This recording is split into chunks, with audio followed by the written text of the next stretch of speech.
Hello. Today we are going to talk about the difference between stress and anxiety. Both of them are emotional responses. In my previous video, I explained what stress is. Stress has to do with external, while anxiety has to do with internal. How do I mean?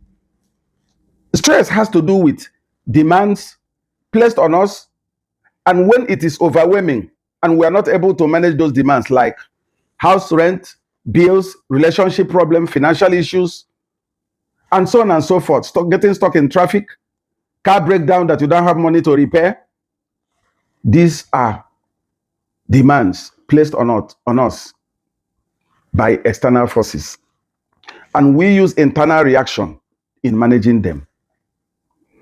Unlike anxiety, which is of interplay between physiological, environmental, and biological factors or influences. Most people are born with anxiety trait because it has to do with biological reaction, which these are forms of trait inherited from our parents. Now, anxiety has to do with what if, whereas stress has to do with now. How do I manage this workload? How do I pay these school fees? How do I manage this controversial wife or husband? But for anxiety, it is a kind of anticipatory. What if? Impending danger, fear. Anxiety is fear. What is fear? False evidence appearing real. That's what fear is. Am I able to do this? What if that happens? What if that person dies? What if I'm not able to make it to my destination? What if I'm not able to have a male child?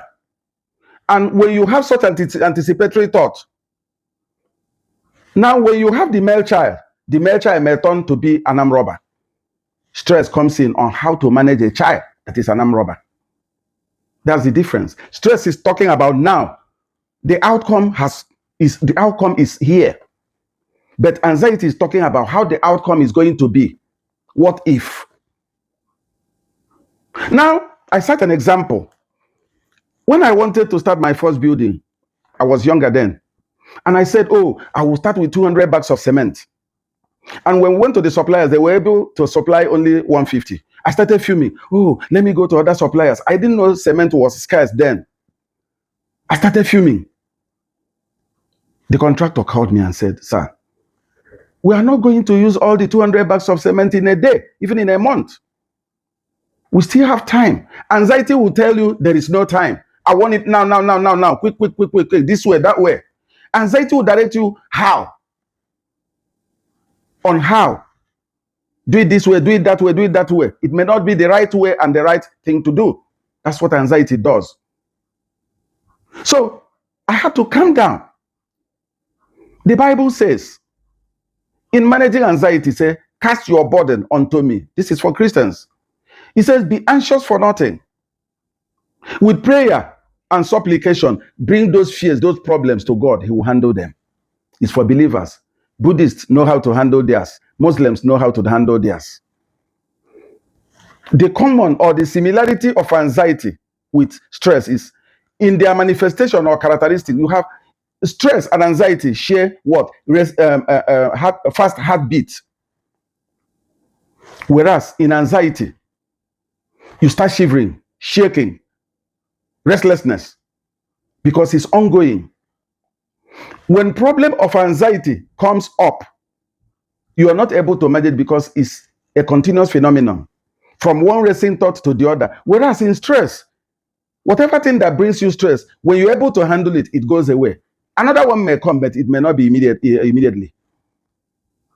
We need to manage our stress. We need to manage our anxiety. Anxiety might take you to early grave. Stress can take you to early grave if you don't manage them. Your grave may be far, but anxiety will draw you closer to it before the time. Stress will draw you closer to it fast into the grave before your time. Now, to manage anxiety, some people use medication, but I advise, in order not to get stuck with medication, use cognitive behavioral therapy, use meditation, use prayer, use exercise.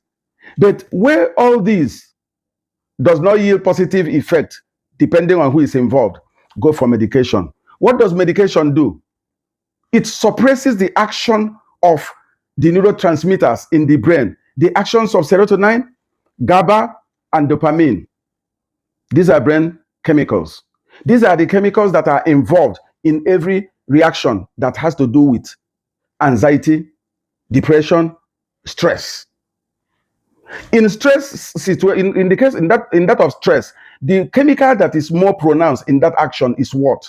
Cortisol and adrenaline. And once they are there in excess, they will suppress the action of the other hormone, the dopamine, the serotonin, and the GABA. But in this case, it is about anxiety. So when it suppresses it, it's like when you are taking a dog for a walk and the dog wants to bite somebody or chase somebody, and you have a lead on the dog, you pull it back. That is what this medication does. It pulls back the action. When anxiety wants to creep up, it brings it down. It disintegrates the bond that will come together to generate that electrical activity that will give rise to anxiety, that will push your emotion to go into anxiety state. Manage your anxiety before it manages you. Because when you are dependent on medication, you will never stop. Most such medications are antidepressant. Antidepressant manages depression because when you are depressed, you have low mood. It's like ignition. When it ignites fire in you, you start bubbling again. That fire it has put in you, or that ignition, the fire comes, anxiety sets in. So it has dual action. It can create anxiety, it can as well manage depression. So in that regard, you see what you call second reaction. That is why when anxiety wants to creep up, they give you more medication. They can increase the dosage in order not to allow it to escalate. It helps to reduce what you call exaggerated response to events. Exaggerated response. It brings down your response from being exaggerated. Thank you for watching. Try to manage your stress before it manages you. This is coming to you from Fields Health and Wellbeing Awareness Channel. And educating you now on this is Uncle Fields, an allied healthcare professional. Thank you for now. Bye-bye. See you on our next episode.